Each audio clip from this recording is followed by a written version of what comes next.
Philly girl. Where's my, who hits the slide? There I go. Okay. My name is Gale Muhammad. I'm the president and founder of Women Who Never Give Up. And it's just what it is. It's women who never give up. And we have some amazing men who are the wings of women who never give up, who we stand on their shoulders. I've been doing this work for the last 25, 30 years. I really hate to say that because people think I'm supposed to be sitting in six figures and living in luxury, but that doesn't necessarily happen when you are working for the downtrodden and the voices of our communities. I've been working on criminal justice reform for 25 years as an organization, 30 years as a prisoner's widow, and I got involved in this work after the death of my husband. But one of the great things about me, I also can fall back on my grandmother because it's always the women, not that you men don't mean nothing, because without y'all, we wouldn't been able to eat. Let's just keep it like that. But my grandmother, where is she? She's not this slide, but married Roy Campanella, Philadelphia's darling baseball star who played in the Negro League. She was his first wife. This is my mother, his first daughter. I just go through my family because this is who I am. This is why I live. This is why I breathe. This is why I fight for our people. My father played baseball. Of course, my grandfather thought nobody was good enough for his daughter, so he didn't have no time for him. I married my husband in prison, second husband, this is my second marriage, but in a dark place, out of a dark castle, this guy found me after 20-something years almost, or maybe I'm 60, how old was I? Maybe 10 years gap, he was there without me, and he went through a friend to look for me, and at that time I was divorced, and I'll never forget, he was like, is this Gale Bolden? And I was like, yeah.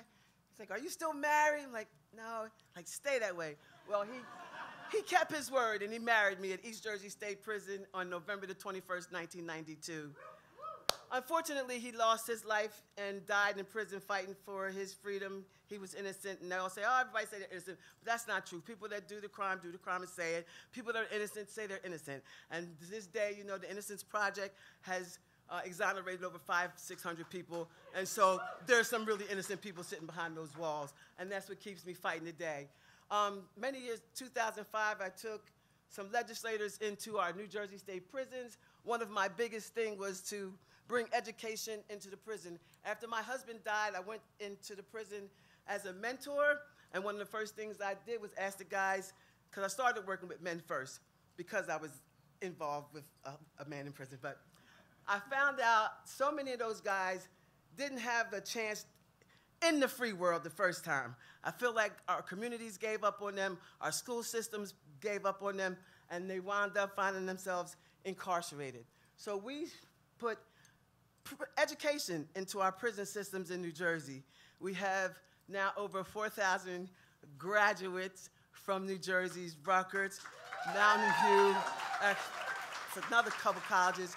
But some of those pictures that you're seeing were some of our graduates, and I'm just so excited to say we did that. And then I don't leave nobody out, and so Philly, I'm from Philly.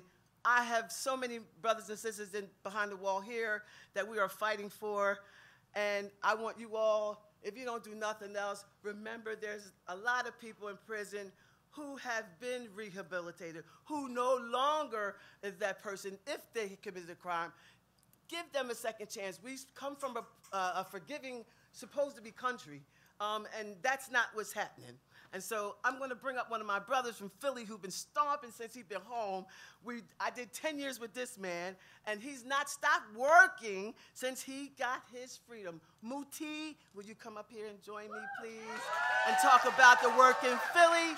Because this man has walked out of the door and has not stopped. He will call me from Princeton and say, sis, can you meet me in Princeton? I'm speaking.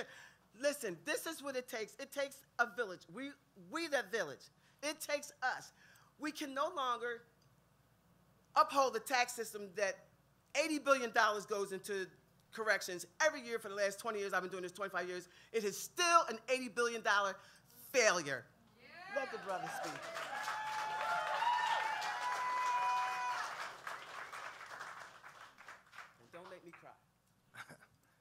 That's right. Give her props.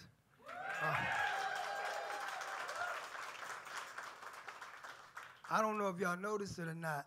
She ain't got no notes. All from here and here. You know what I'm saying? It's baked in.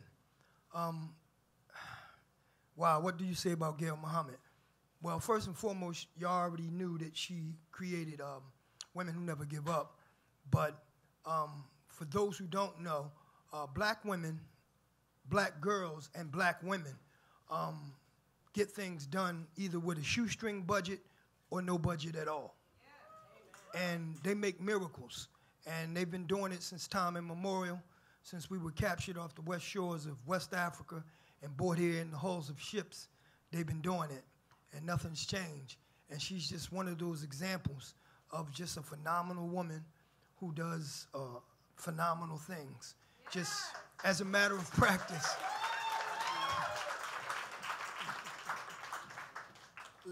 How she get down, how she move is just incredible. Just her sincerity, basically, what's those things when somebody's flasking or using a lighter, a light to torch, to weld. You know how when you weld and like the flash falls off? Well, her sincerity makes the insincere just fall off. Those who come with other intentions, it just makes them fall off because they expose themselves. And then her sincerity is just, it's overwhelming. And that's how she winds up getting the job done day in, day out, time after time, week after week, month after month, year after year. And I'm just honored that she is in fact my comrade, my sister. I gotta tell you how amazing it feels after you do 10 and 20 years with people that you've been fighting for on the outside. I never, ever saw his face other than reading about him. And when he would call, his voice would almost ignite my heart. And when I would have down days and feel like I'm going to give up. And then I'm like, girl, you know you can't give up. You can't do that. And so he would call me, and just hearing his voice over the phone, my heart would go. And I'd be like, okay, soldier, you got this. You got this. So it's in us. It's in us all. We are a part of that village, y'all. And we all got to get on board. Don't wait to get involved until it happens to someone you love. We're all 1 foot out the prison jail as far as I'm concerned. You could leave here today and have an accident and somebody lose their life, and then you're going to jail. This is what happens to people. We are people that wind up in crisis and trauma and situations. And I'm probably way over 5 minutes. I love y'all. And remember, Gale Force, we never give up.